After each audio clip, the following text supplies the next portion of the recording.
In March 2009, just a stone's throw from this high street, a murder took place that was to shock the nation and baffle the police.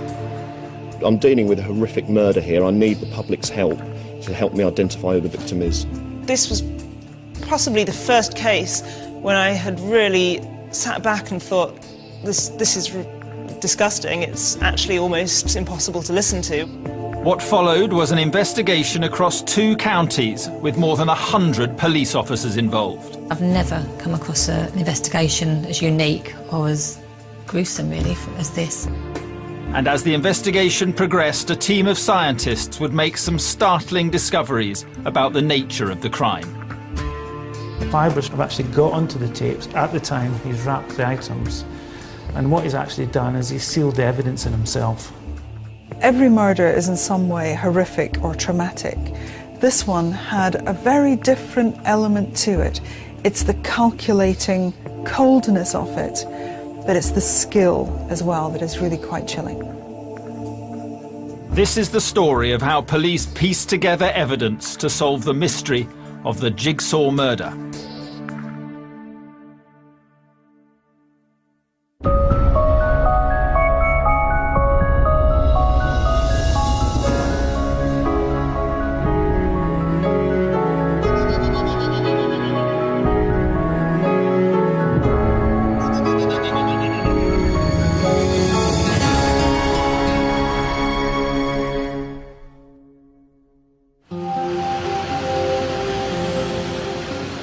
Southgate, a suburban residential area on the outskirts of North London. It was here that Geoffrey Howe, a 49-year-old kitchen salesman, lived. Just behind these gates is the 2-bedroom flat Geoffrey shared with a couple of tenants. His family described him as a jovial, charming character who had a heart of gold. But it was perhaps his good nature that would eventually lead to his demise. In early March 2009, he vanished from here without a trace. Geoffrey Howe was reported missing on the 16th of March by a friend. But it wasn't until a week later that a gruesome discovery 30 miles away set in motion one of the most grisly police investigations the nation has ever seen. Roger Kingsley is a farmer who's lived in the area all his life. He works on his family's farm. On the 22nd of March 2009, he was going about his daily routine. But with over 500 acres to cover, it's often several days between visits to any particular field.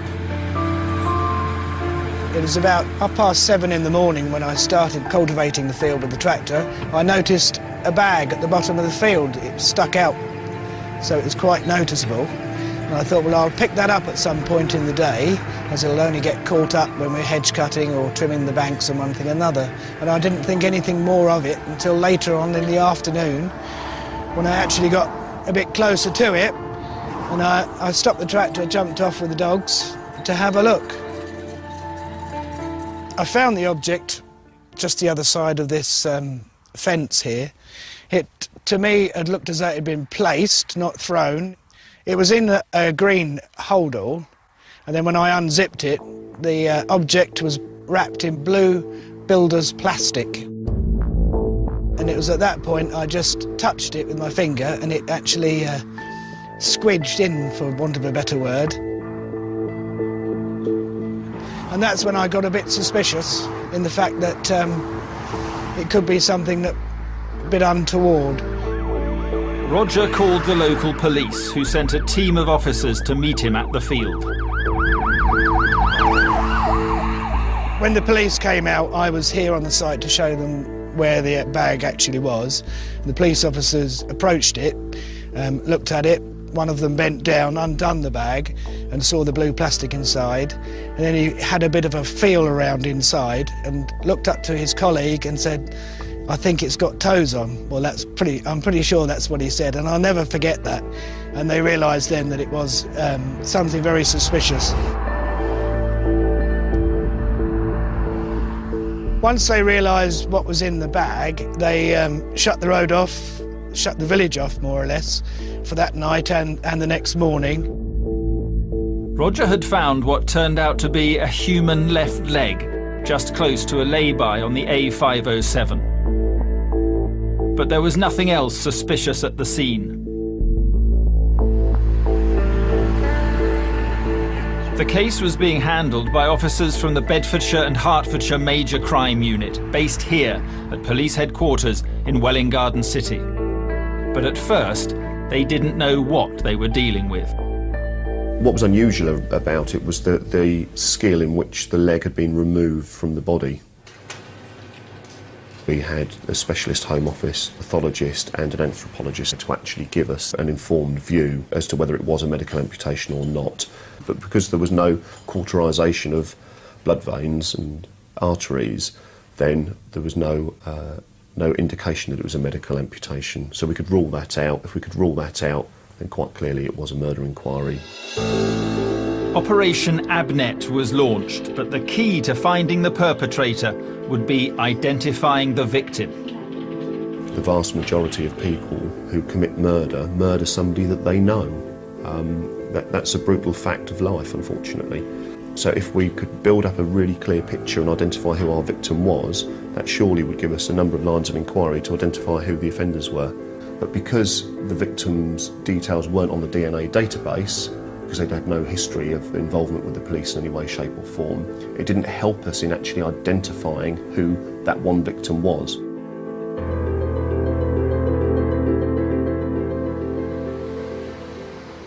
The police were making slow progress, but over the next few weeks, members of the public would make further discoveries that helped unravel the mystery, which was baffling both the investigating team and forensic experts, especially when a human head was discovered. It is a head with a face that has been removed. There are no eyes, there is no nose, there is no mouth, there is no tongue, there are no ears. It is an anatomical dissection, a fresh anatomical dissection.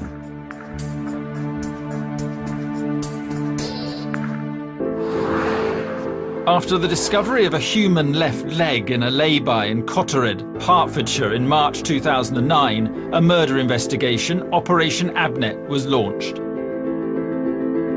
With just one gruesome discovery made by a member of the public, police were baffled. It begged belief to start with, to think what is the behind this murder, what is the motive for this murder.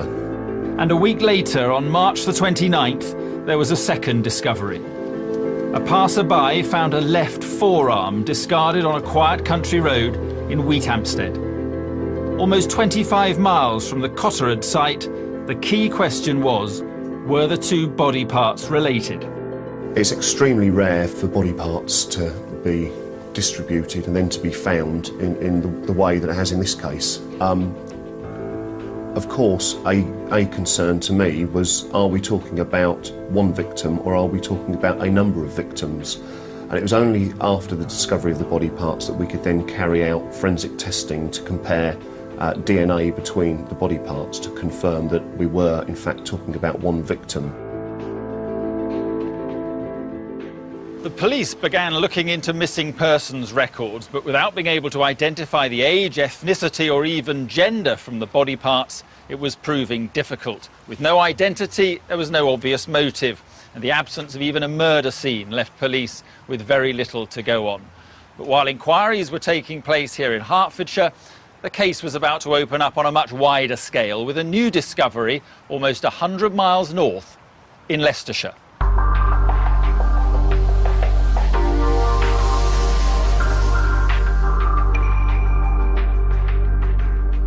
Well, what happened in this case was there had been two separate body parts found in Hertfordshire on, I think it was the 22nd of March and the 29th of March. On the 31st of March 2009, a Tuesday, there was the discovery of a human head in a field in Askerby near Melton Mowbray. Officers began a painstaking search of the area, looking for further evidence around where the head had been found. At the time of that being discovered, we didn't know whether that was linked to the Hertfordshire discoveries or not. So, whilst we made initial contact with Hertfordshire, what we couldn't afford to do was to assume that this was the same victim, because it could have been more than one victim. As soon as the head was discovered up in Leicestershire, officers from Bedfordshire and Hertfordshire Major Crime Unit travelled to Leicestershire to determine then who was going to be responsible for which part of the inquiry. The discovery of the head was on the Tuesday lunchtime. I had confirmation that there was a match to the Hertfordshire body parts on the Thursday lunchtime, so it took 2 days to actually confirm through DNA that it was the same victim. In any investigation like this, you've got one chance of getting it right, so you need to make sure that the processes and mechanisms that you're setting up are going to work, that you're not missing anything and you're not duplicating effort. And it was getting that strategy, working with Leicestershire, that really put the investigation on sound footing. The head was found by a farmer who was digging in his field, and we believe the offenders had got out of the vehicle and discarded it in woodland that was next to the field, and we believe that it was probably carried into the field, into the open, by animals. The police had now got 3 body parts, all confirmed as the same victim through DNA testing, but they were still no closer to identifying a victim. And the state of the head, which had been found, didn't help them. Much of the skin and soft tissue had been removed, and police weren't even sure whether it belonged to a man or a woman. They called in the help of Sue Black and the forensic anthropology team at the University of Dundee's Centre for Anatomy and Human Identification. They sent a photograph of the head to us because they had another missing person, not in the vicinity, but geographically fairly close. And what they wanted to know is, could this be this individual? We're looking for a young adult female. Could this head belong to a young adult female? So we received the photographs, we looked at it and we went, no, this is not your young adult female. This is somebody else. This looks to us like a middle-aged male. The image is too horrific to broadcast. You could never have shown that image, and it's certainly not an image that I would ever show, because it is not a pleasant image. It is a head with a face that has been removed. There are no eyes, there is no nose, there is no mouth, there is no tongue, there are no ears. It is an anatomical dissection, a fresh anatomical dissection. That is not pleasant for anybody to have to deal with. But that unpleasant task fell to Sue and her colleague Lucina Hackman. Our first thought when we looked at the head was that there was no soft tissue and there was no evidence of decomposition, so we had to look at another method of loss of soft tissue in this situation. So we asked ourselves if it may have been animals that had found the head and removed the soft tissue, but there were quite obviously no bite marks or any marks left by any animal activity. If this isn't animal activity, then it must be human intervention. If this is human intervention, then we predict we will find cut marks here, here, and here. The soft tissue had been removed from the head using a sharp implement, and it had been very skillfully cut where the muscles attached to the bone. That was a confirmation to us that we were really looking at a detailed, not just dismemberment, but a disfigurement in relation to the head. Interestingly, in this situation, the teeth were all left intact, which surprised us because the teeth are very commonly used as a method of identification. This is the CT scan of the skull, but even with the teeth intact, without any clue as to who the victim was, there were no dental records to compare them with, and the search for an identity continued.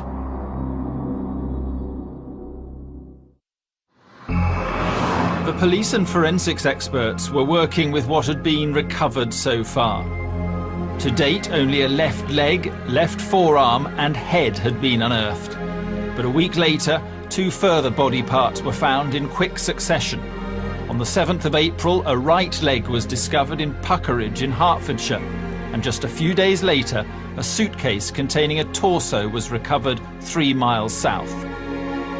The new discoveries had the same DNA as the rest, and the torso provided police with some key evidence.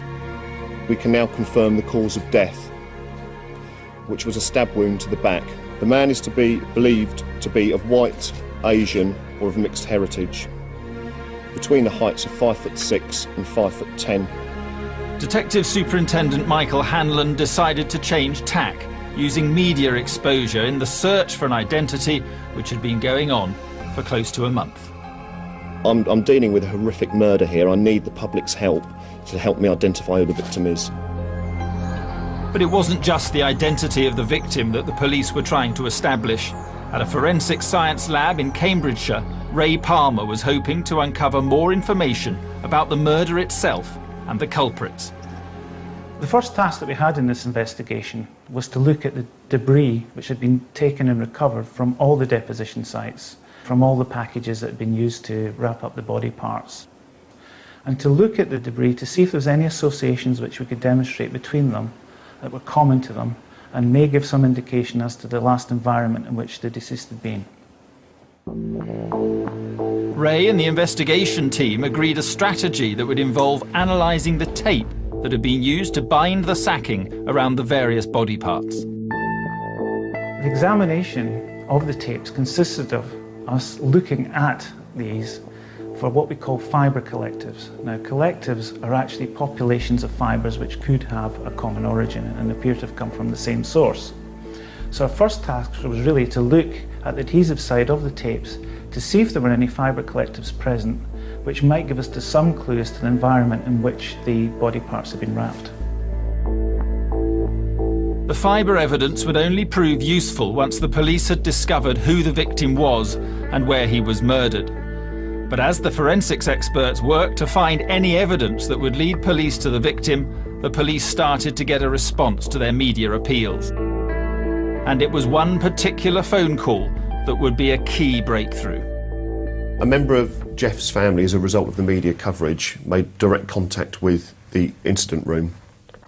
From the circumstances in which he'd gone missing, that raised Jeffrey as a potential person that could have been the victim.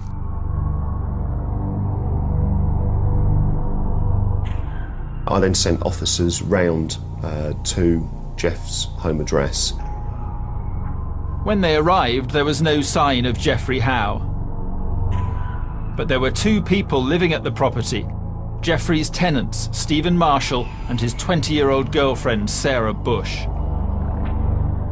Jeffrey and Stephen had worked together at one point as partners in a kitchen fitting business. In November 2008, Stephen and Sarah had fallen on hard times, so Jeffrey let them stay in his spare room. They'd agreed to pay rent, but shortly afterwards they'd stopped making the payments and Jeffrey had asked them to leave. They refused to go. Officers of DS Ian Siggery plus others attended the address in Southgate. They spoke with Sarah Bush and Stephen Marshall, who were both there, and basically weren't happy with the account they'd given in relation to why Mr. Howe wasn't at the location.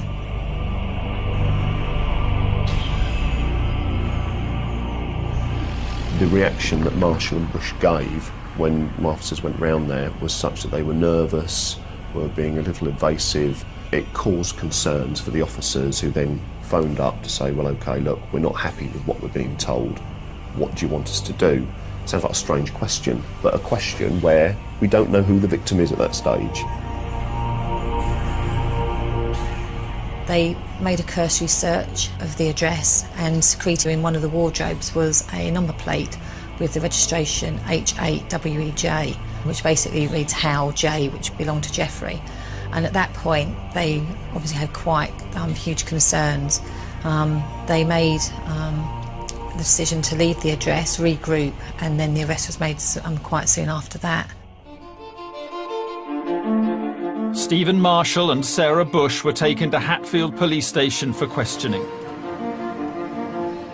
While they were in custody, forensics experts began to search for any evidence of murder in Jeffrey Howe's flat. But time was against them. If the police couldn't obtain significant evidence, the pair would have to be released after 24 hours. They're arrested for a murder that's happened, but we don't actually know that that murder has happened. But that then starts the clock in terms of how long we can keep people in custody. We needed to work at 100 miles an hour, literally, to get the evidence, because we hadn't gathered any evidence against them as individuals prior to their arrests. initial looking at the flat didn't reveal that that was necessarily the murder scene, because quite clearly a really thorough clean-up operation had taken place. It was only when we managed to start moving furniture around, pulling carpets up, that the forensic examination revealed that there was a quantity of blood in both the bedroom and the bathroom. So we believe that he was stabbed in the bedroom and then the dismemberment took place in the bathroom. As officers worked around the clock at the crime scene, Detective Constable Sue Burns was preparing to interview Stephen Marshall. When I first met Marshall, he came across as a charming, nice person, if I'm honest, and he actually kept that up throughout the time in police custody. Do you now confirm that it's Jeffrey Howe? No comment. Do you recognise that person to be Jeffrey Howe? No comment. When he was being interviewed, he took up his right to make no comment during the interviews, which is obviously legally allowed to do. Are you surprised to learn that Jeffrey Howe's been murdered? No comment. How did you feel when you found that he'd been murdered? No comment. You think you're going to be dealing with someone that's kind of monster-like, and when you then get a man in front of you who isn't a monster, it's quite difficult to attribute what he's done or what's happened to this particular person. I believe he was a friend or an associate of yours. No comment. And my understanding is he's been quite kind to you in the past by allowing you to stay at his home address. No comment. Are you surprised that As the no comments continued, you sit and think, well, if you haven't done this to your friend, who has? And if you haven't done this to your friend, why aren't you telling me you haven't done it? And as the interviews progressed, his guilt became more and more apparent. And do you feel upset by the fact that not only has he been murdered, but someone's chosen to dismember him and place parts of his body around the countryside? No comment. How does that make you feel? No comment.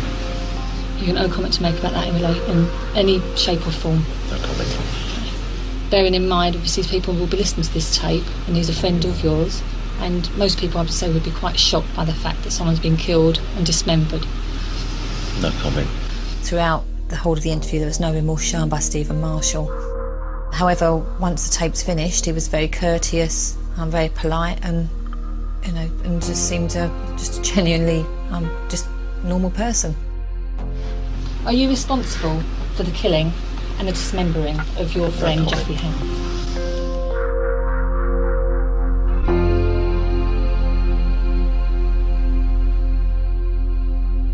Marshall and Bush were in custody, but at this stage, police hadn't been able to identify whether Jeffrey Howe was their victim or not. A thorough search of his flat had failed to provide any suitable items to take DNA from. And although Jeffrey had been flagged up by his brother to police as a missing person, he was adopted, so no DNA link could be established to his family. There were, however, other avenues to explore. We all have unique faces and unique skulls. So if we have enough information about the skull and the face, it's as characteristic as a fingerprint.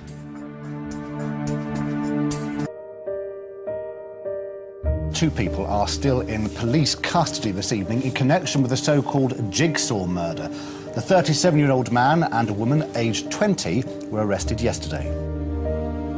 Following the discovery of 5 body parts across Hertfordshire and Leicestershire in March and April 2009, police had arrested Stephen Marshall and his girlfriend Sarah Bush on suspicion of murder. Are you surprised that he's been murdered? No comment. What can you tell me in relation to his murder? No comment. Do you feel upset by his death? No comment. From the point of their arrest, Marshall made no comment to any questions put to him, so he didn't give us anything to work with. Bush gave an explanation that was quite clearly a web of lies. He seemed really lost. In what respect? Just didn't know what to do with himself. Just said, have you got that money for the rent?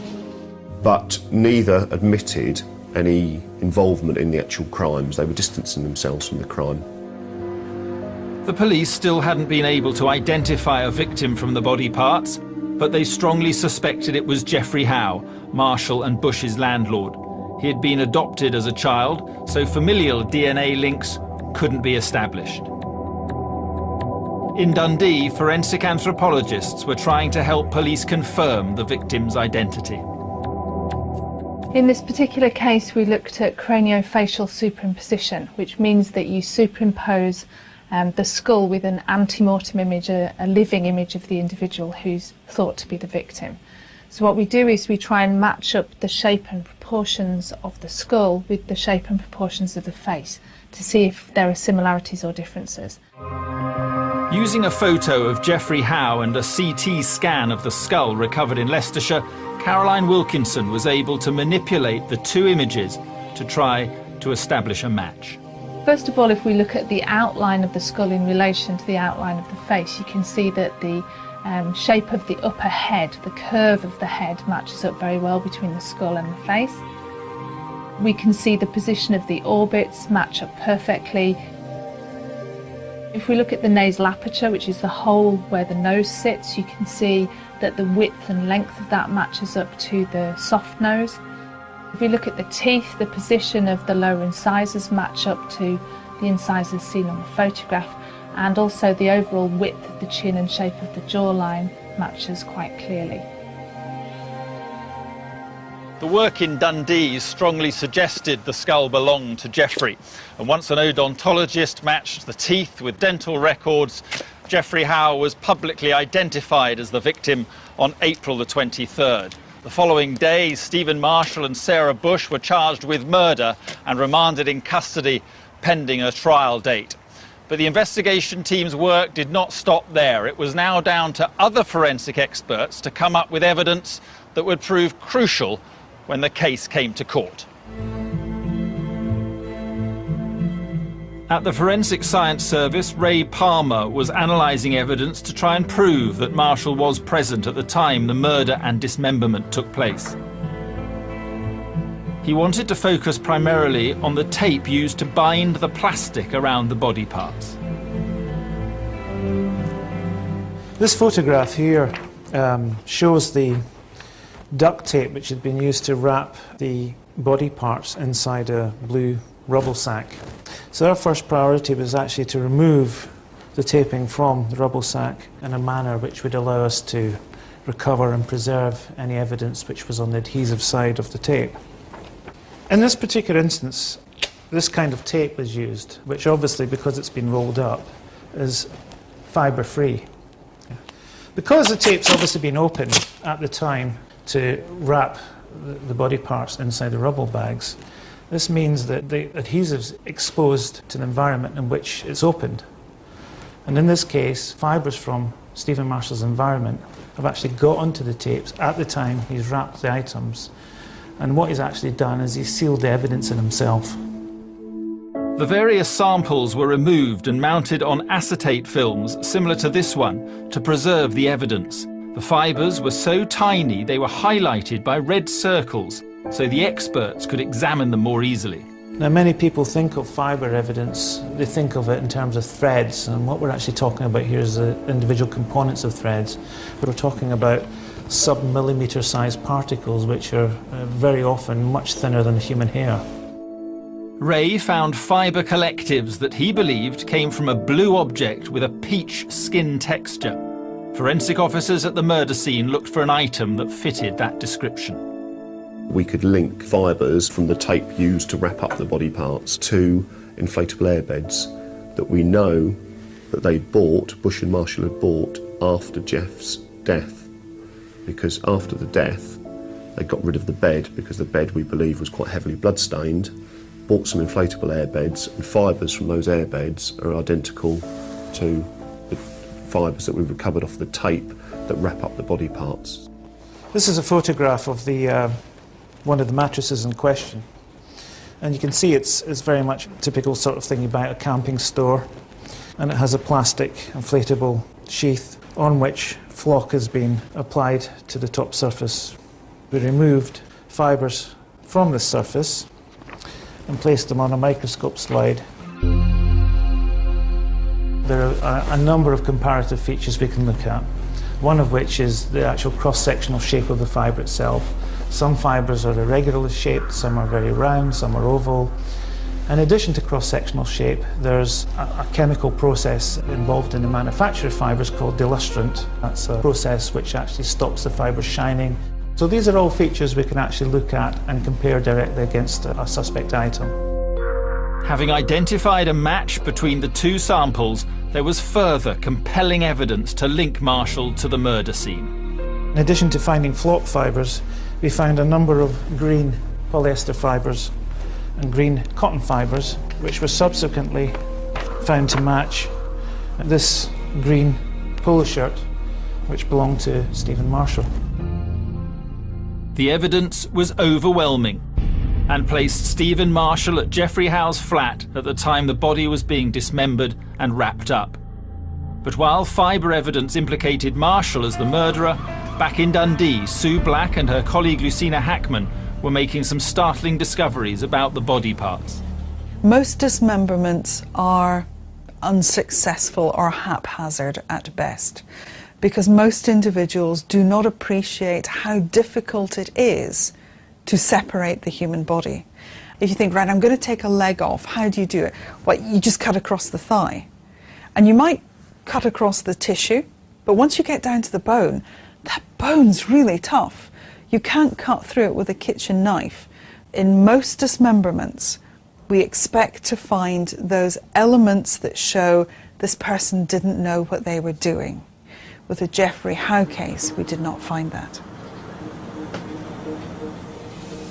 So, for example, most of us in the public would find it very difficult to find where that junction is between the lower end of our radius and ulna and the start of our carpal bones, the radiocarpal joint at the wrist. Most of us would make several attempts and wouldn't get it right, and each one of those attempts would be recorded on the bone because you'd have that cut mark left. Marshall found it first time.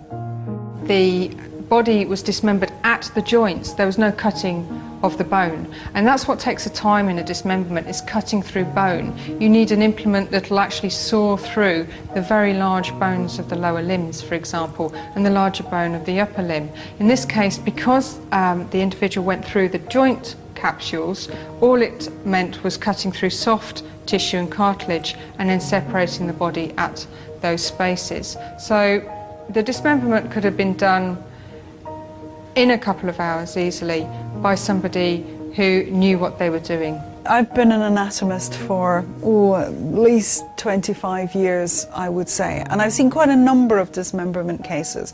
I have never, ever seen anything at this level of skill that I think, if I was given this task, if I had to do this, would I have done this any differently? And the answer is no, I wouldn't have done it any differently. He did it perfectly. And would I have done it any better? No, I couldn't have done it any better. So this is someone who, as an anatomist, I'm looking at an equal in terms of skill. And that's quite chilling. The forensic team's investigations had raised further questions for the police force. A line of inquiry was to try and establish whether or not Marshall had any background in knowledge of anatomy, whether he'd previously been a butcher, gamekeeper, something along those lines. But no evidential link was established there. This left no logical explanation as to how Marshall had acquired these skills, and investigations into his past continued. On the 1st of May 2009, Marshall and Bush appeared in Stevenage Magistrates' Court. They both entered a plea of not guilty, and at the prosecution's request, it was January 2010 before the case went to trial. Right from the start of the trial, there were surprises. Even before the jury had been sworn in, Marshall had originally pleaded not guilty to everything, but on the first day he changed his plea and he admitted dismembering the body. What he didn't admit to was the murder.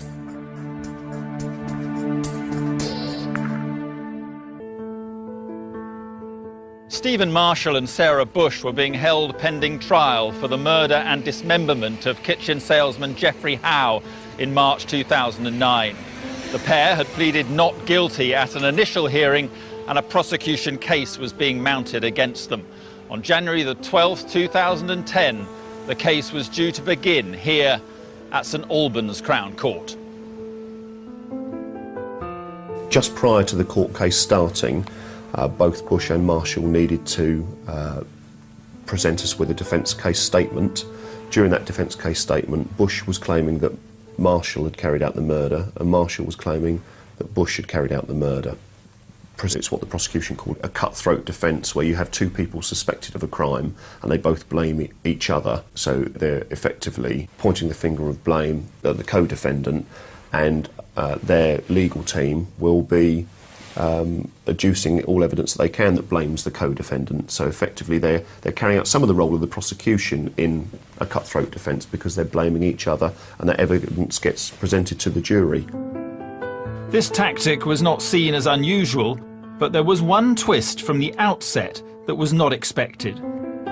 One of the few journalists who attended the entire court case was Rosa Silverman.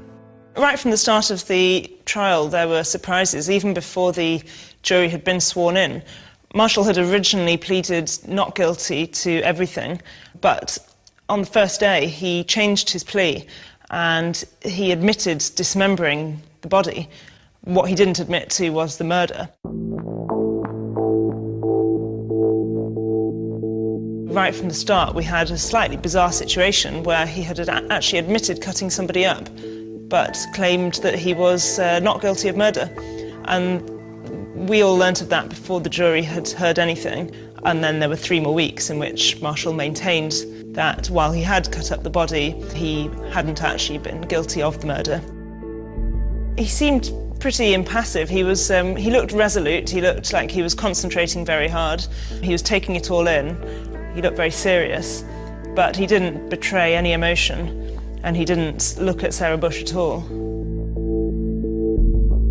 The lack of a rapport between them in court, the lack of any kind of noticeable eye contact or exchange of smiles or exchange of any words or anything at all, suggests that relations between them had frozen somewhat since they were arrested and held in custody. As the case progressed, the prosecution witnesses painted a grim picture of Marshall's character. Marshall was known to us, he's got a history of violence, and again that was evident in what the court heard throughout the time that the prosecution were presenting their case. Quite clearly he has a propensity to violence. You know, we heard about different levels of violence that he'd used to a number of witnesses that gave evidence during the trial. So a very manipulative, dangerous individual who wouldn't bat an eyelid at turning to extreme violence. But some of the most compelling facts presented to the court focused on Marshall and Bush's actions after the murder, which had left a significant trail of evidence.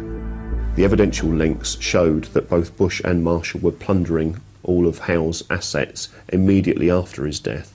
Not particularly intelligent, because that was always going to lead the police back to them. And the abuse of Jeffrey's assets, stealing his money, began less than a day after he was murdered. On the 9th of March, Marshall sold Jeffrey's phone for £15 at this shop. The following day, Sarah Bush used the internet at St Albans Library to buy a mobile phone using Jeffrey's account.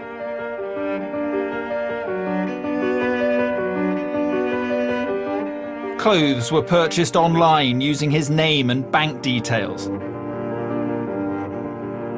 And regular fast food and supermarket orders were made to various addresses connected to Bush and Marshall. And then the pair got greedier. They started writing cheques to themselves from Jeffrey Howe's account, including one for £850 deposited in Bush's account on the 12th of March. A week later, Stephen Marshall was captured on CCTV paying in a cheque for just under £100 from Jeffrey's account into his own. Then, on the 21st of March, Marshall sold Jeffrey Howe's car via an online auction. When they sold Jeff's car, they sold that to a non-suspecting member of the public.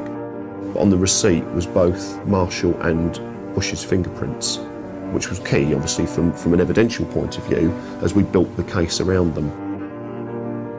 And before he sold the car, Marshall swapped the registration plates with his own ones. He was later spotted driving away from a petrol station without paying for the fuel, in his car, now sporting Jeffrey's personalised number plates. About £5,000 is what Bush and Marshall had got away with what they managed to access from Jeff's sort of personal accounts and so on. Not a significant amount of money, and you know, it's just very difficult to comprehend how anybody can give that level of violence to carry out the murder and then the dismemberment afterwards. It's unbelievable. The court had been in session for 3 weeks and the case for the prosecution was coming to a close. But before Marshall and Bush were called to the stand, there was another unexpected twist in proceedings.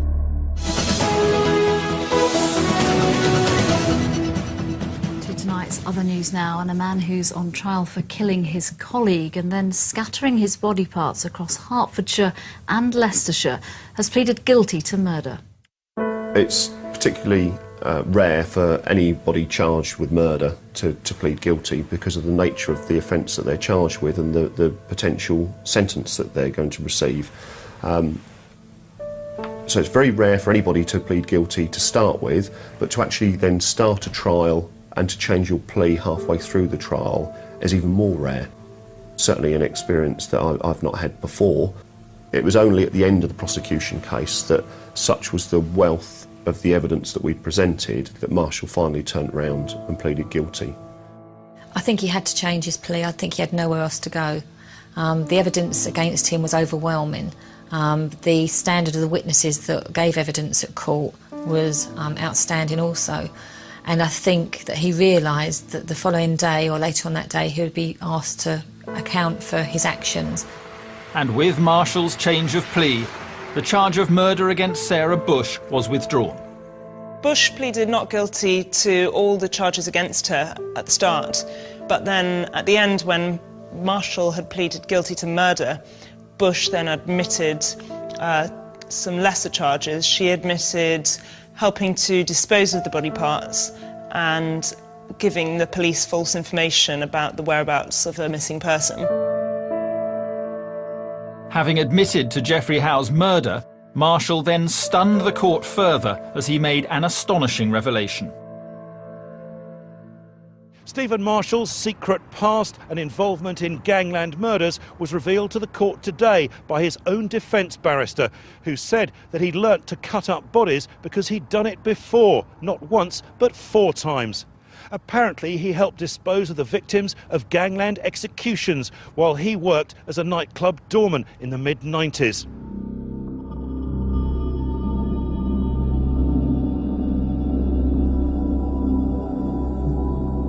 He came out with this shock confession almost, which he really didn't have to do. I was just aghast by the fact that in mitigation, generally people will say that they've had poor upbringings, there's been financial issues, things such as that, but to actually turn around and say in mitigation that they've actually dismembered 4 other bodies was just, well, I've never heard of that before ever. I assumed we would be looking for somebody who had these skills in their normal, legitimate, professional requirements. Never as somebody, I didn't even know that we had people who were experienced in this for this purposes. It's been a huge learning curve for me. When it turned out that his experience was actually in dismemberment for criminal purposes, that was totally unexpected. It fitted, but it was not something that we had expected to be the answer. With no need for Marshall and Bush to take the stand, sentencing swiftly followed. When the sentence was passed, Marshall still didn't really change his demeanour that much. He remained impassive. I would have thought he knew what was coming. Bush came across as pretty vulnerable. She didn't look as stony-faced as Marshall. She was quite hard to read, but she just seemed very young, perhaps slightly naive, out of her depth. Bush was sentenced for perverting the course of justice and got a sentence of 3 years and 9 months. Marshall got a life sentence, which is a statutory sentence to be given in a murder investigation, but he had a minimum term to serve of 36 years.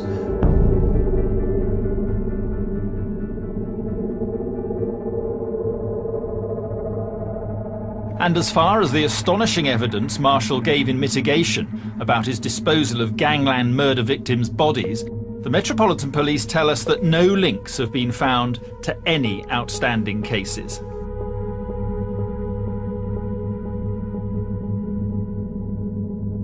I personally think that he's just pure evil, pure evil. We see bad people, we deal with bad people, and we're professional, and we try not to take on board what they've done, but I think for Mr Marshall, he's just an evil man. He's got to serve at least 36 years before he's eligible to apply for parole. Now that means he's going to be at least 74 before he's eligible to come out, so it's fair to say he will spend the vast majority of his adult life behind bars, which is where he deserves to be.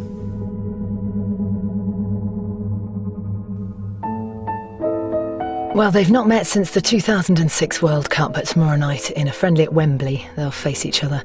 Again, that's England versus Sweden at 7:30. Next, though, we're off to the zoo.